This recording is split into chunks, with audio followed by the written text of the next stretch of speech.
in our country today. It says about every third child in our country is experiencing sexual abuse. Because if you reduce the passing mark to 30%, that is a serious problem. If you take any learner, anywhere in the country, their brain, their mind, it's exactly the same. They are capable of achieving distinction. It's just a matter of they need this type of a training. But when we look at our youth and the youth unemployment in this country, even if we have the best education system in the world, they're leaving schools without jobs to go to. The education system is designed to create workers, give you just enough so that you can be a good, useful little worker, but not enough so that you can think for yourself. Were left behind in the apartheid era because truthfully our curriculum have never changed since apartheid. Our children have been put in a box. Currently, the education that we have mostly addresses less than 10% of the capacity of the human brain. And we want the programs will increase this to much more than that, to close to 100. So for me, it's like we really need to be also address the issue of consciousness. I had a colleague who used to say, Gembela apartheid is kubaze ingon. And that you can see that sometimes in order for people to unleash their potential, in order for people to unleash their cognitive ability, they have to use their language. If you look at the crime stats, you realize that actually 60% of our crimes are caused by young people.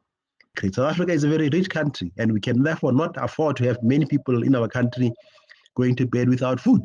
Thank you very much, everyone, for your introductions. We hope we're not going to keep you very long. We were hoping that we'll finish the discussion and the program at 12. We're here to actually talk and have a discussion about the youth. However, CIREC has identified a whole lot of gaps in terms of governance across the bodies of the state.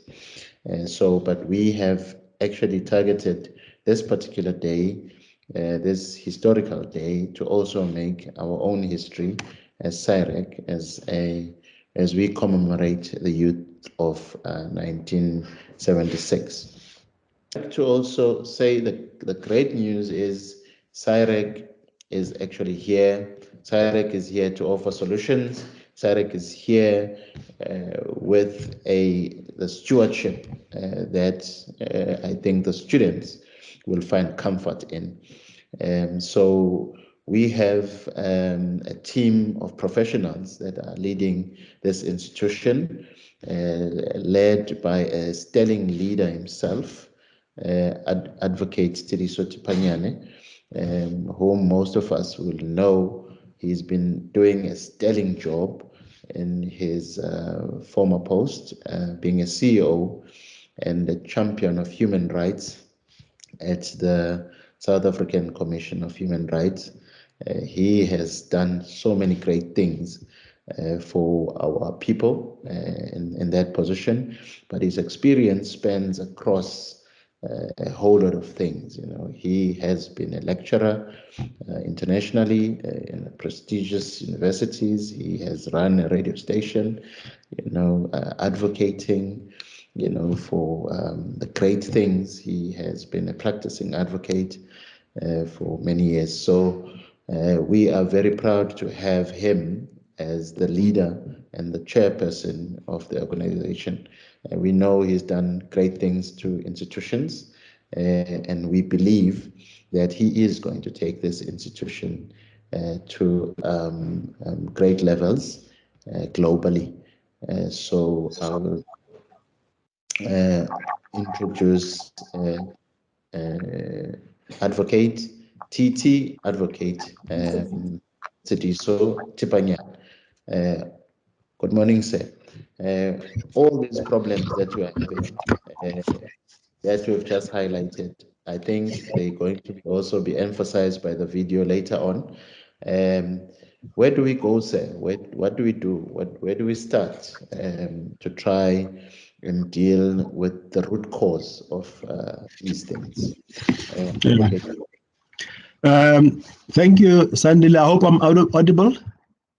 Yes, sir. Okay. Yes. Thank you, and good morning to colleagues. And we want to thank everybody for taking the time to join us today as we commemorate the 46th anniversary of the 1976 Soweto Uprising. And you will also understand why then we're here and why we have decided to form this institution of ours, the Southern African Institute for Responsive and Accountable Governance. For us, June 16 really represents, the desire of our people for a better life, for better governance, and including, of course, the issues around education. And 76, therefore, was really a major turning point in the struggle in our country for democracy, where young people decided to take matters into their hands and address the concerns which were affecting them, including the education. And we all know what has happened since then. And of course, this was definitely a struggle for better governance in our country. And we look at our constitution today, section 1 is very clear that one of the founding values in our country is of responsive and open and accountable governance.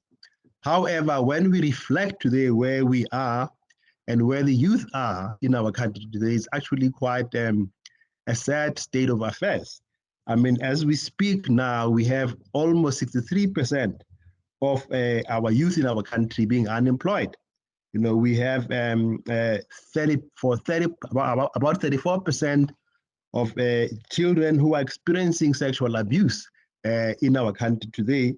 It says about every third child in our country is experiencing sexual abuse. And then we have about 29% of children who basically engage in binge drinking. And this is now also quite a far cry, from the youth of 46 years ago. And the youth in our country represent a very important sector in our society. Almost 36% of our population consists of young people under the age of 35 years old. But as we speak now, we have about 7.9 million of young people who are unemployed, out of work. And this is definitely a very worrying state of affairs. And of course, it then also affects some of the challenges we're seeing in our country today, where we're seeing, poor levels of governance, as we can see in how South African Airways is functioning, ESCOM, and we have high levels of corruption. And then unfortunately, this also then led to some of the problems we're seeing today about the youth. And hence, we then decided, as part of commemorating the 46th anniversary of June 16, we need to find ways in which we can actually unleash that potential of the youth in changing things around, in ensuring that the values which are in the Constitution of a good and responsive and accountable government does happen. And therefore, we do need the youth to get involved in this. And it is the reason why then we also have decided to form SARAC to try and contribute in making sure that there is responsive and accountable governance in our country, but also more importantly, that we unleash the potential of the youth to turn around things, because we certainly believe that our young people today, as they did in 1976, still have the potential to really help us to turn things around and improve the state of affairs in our country. So we really want to welcome you and thank you for taking part in this event. Over to you, Sandile. Thank you. Thank you very much, Chairman. Well outlined and to the point, and we're quite clear exactly what exactly is happening in our country. And we'll just again want to check. I think our technical and media section will be ready with something that we have prepared for you to sort of like remind you where South Africa is coming from, where we're at today, and also just to introduce to you the SIREC team and what SIREC is all about. So thank you very much. So over to Pakia, our head of media.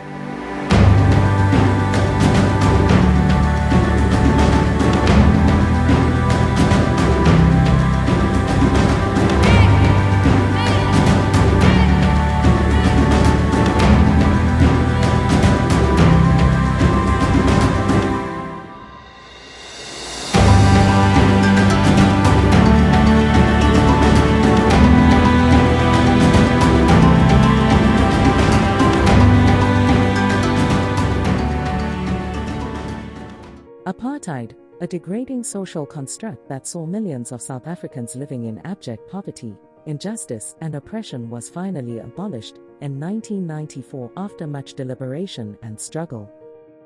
The victory birthed a new democratic dispensation that many believed would usher in a new era of peace and prosperity. However, 28 years later, the country sits on a precipice of economic and social decline.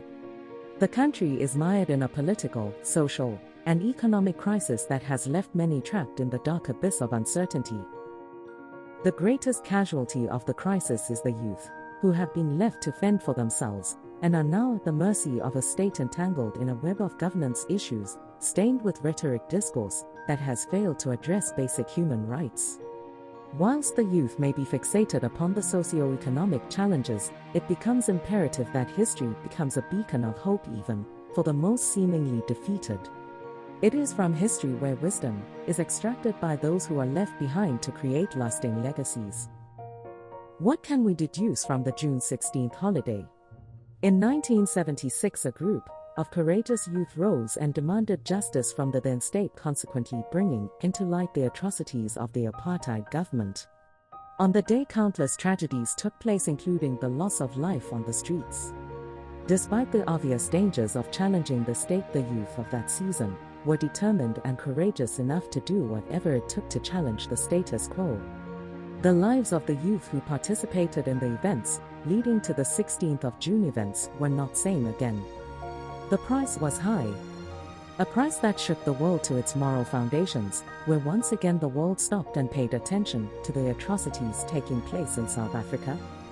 The ripple effects of the 1976 movement were not just felt globally, but they transcended the epochs of time, inspiring generations to come. The moment the youth decided that their pain far exceeded the fear of losing their lives is an eternal lesson that we all must carry in our quest to live in a dignified, just society. Indeed, the changes were not immediate, but the seeds were sowed and ultimately nurtured to bear the fruits of democracy. In 1996, the Constitution, a byproduct of the democratic dispensation, was approved as the supreme law of the land, and as such was welcomed as a guiding compass towards a more prosperous, equal society. Chapter 2 of the Constitution of South Africa contains the Bill of Rights, a human rights charter that protects the civil, political and socio-economic rights of all people in South Africa. The government's inability to attend to these basic needs as reflected in the Constitution is not only disheartening but also concerning. Whilst countless interventions by both the state and the private sector have failed to address the crises that plague the youth, what could these institutions of the Republic might have missed in their endeavors? SIREC has identified lack of good governance as a common factor. SIREC is an institute born out of concern regarding impeccable governance. Unfortunately, unmistakable signs of governance deterioration continues to be evident in the Republic of South Africa and has currently reached a state of crisis with the largest contingent of the country, the youth, bearing the brunt. SIREC took a resolution that there is no better time than today to initiate a dialogue in finding youth solutions by the youth for these national challenges. If our youth are the tomorrow's leaders, it is therefore appropriate for them to start the governing process now, and SERAG is here today to champion that initiative by hosting this round-table discussion with the youth themselves and youth stakeholders. Advocate Tsidiso Tipanyani, Chairman of the institution, Mrs. Mpulakeng Pu, Deputy Chairperson, Advocate Aubrey Sejupani, CEO, Mr. Michael Lefakani, CFO, Mr. Sandile King Robo, COO, Ms. Disabo Kotelo, Head of Business Administration, Mr. Shakoa Kotelo, Head of IT and Advertising, Mr. Bakio Ntumalo, Head of Comms and Media. Ladies and gentlemen, Southern African Institute for Responsive and Accountable Governance, SERAG, welcomes you and your organizations to this historical event, a definite course-changing event. So we're all here to listen and also to find solutions from all representatives that are here today. So I will actually go straight to Bukang to say, from the youth perspective,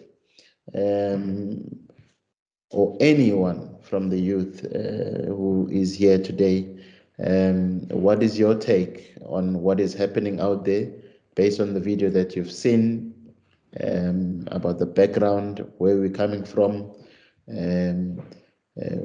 where do we go to searching for these solutions today?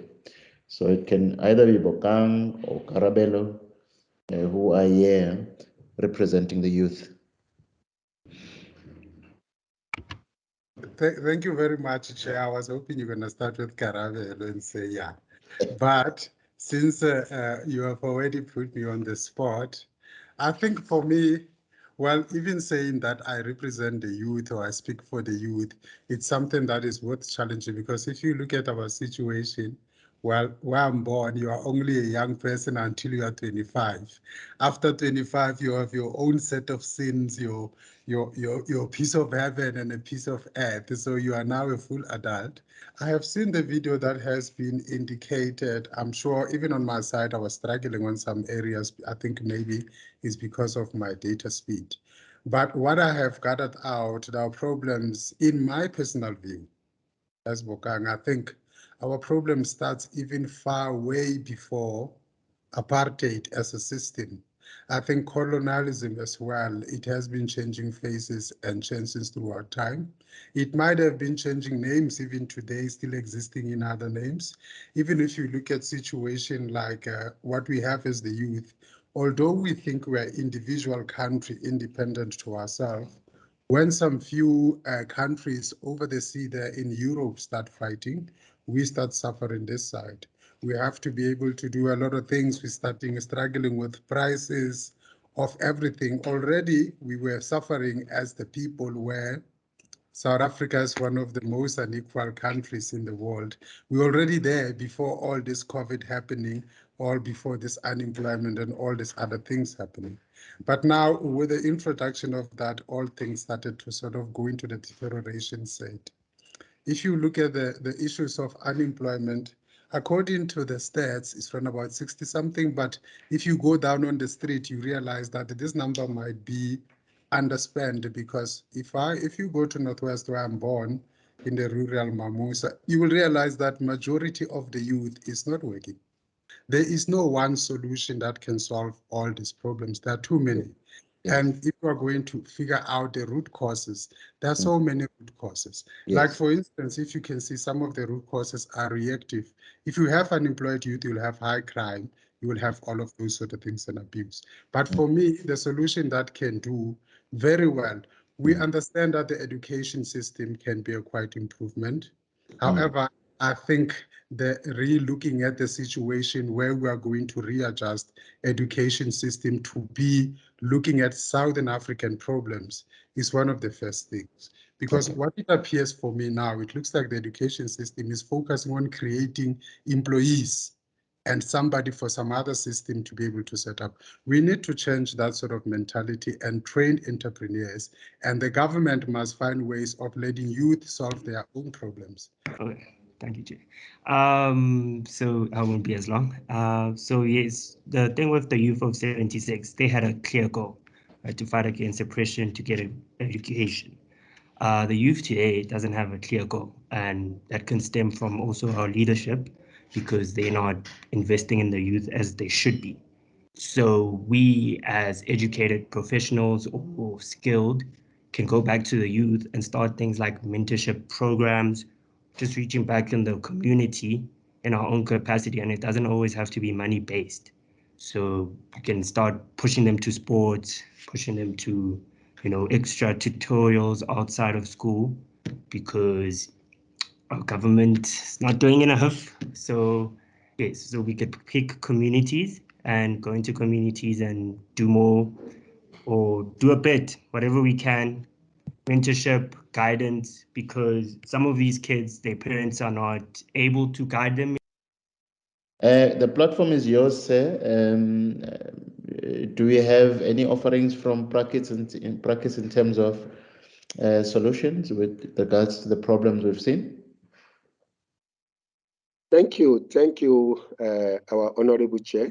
And let me take this opportunity to thank you for inviting us to this platform. It's very important as we gather today to discuss the problems that surround our youth and our nation, not only our nation, but our continent as a whole, Africa continent.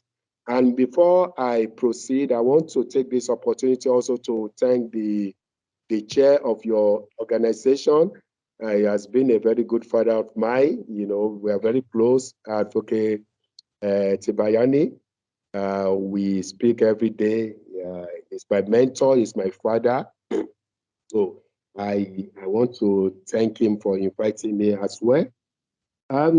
Being an educationist and who have worked in Department of Education for many years, who have traveled far and who understand the education curriculum, especially within Africa. I want to say that one of the challenges that we have in our country and in Africa is regarding the colonization. Number one, we need to decolonize our education curriculum. Our education curriculum was structured in such a way that it does not suit our context. It doesn't suit us as Africa. What we learned or what our children are learning in school, is not something that it's prepared them for jobs, and it does not prepare them for a career that the Africa or our continent that we need. They spend much time in school, they do a lot of theoretical things, but practical aspects were missing in what they are doing. That is why many of them will say they go to university, they come out and have certificates, but we say they are unemployable. They are not employable because what they study in the university or what they learned in the higher institutions is not what the country or the continent want. Hence, the curriculum that were given to them, that we teachers who taught them, is not something that prepares them for for the need of the nation and for the need of our country. In such a way, we call that a recolonization, recolonization of mentality. That is why when they go abroad, they say they go and seek for greener pasture. They will get something to do. What do you mean by greener pasture? Greener pasture is when the animals, the flocks, when they move to where they will get grasses. Are we saying that there are no grasses in Africa? Are we saying that our African continent, we don't have everything that it takes them to be? That is number one. Number two, we need also to look at the laws that are propagated, which speaks to our children. When you look at the law and the policy by Department of Education, it's always against that of the social development, and it's not always against that of the social justice, the Department of Social Justice, and so on. So all of them, they are also into confusion and confusions. You understand? So the laws need to be looked into. The policy needs to be looked into. We have seen a lot of crime. I remember when you made the presentation, you talk about many of the social ills that we experience in our schools, in our community, and so on and so forth. All these things got to do with the policies and the laws. You can imagine when you go to schools that in the principal's class or in the principal's office or in the receptionist, you find packets of condoms in primary schools, in the high schools. You ask yourself, what are they doing there? For what purpose? Are we promoting sexual educations, or what are we promoting? We are promoting immoralities. You've seen a lot of things that is happening in our school. So we need to change our policies. We need to change the laws.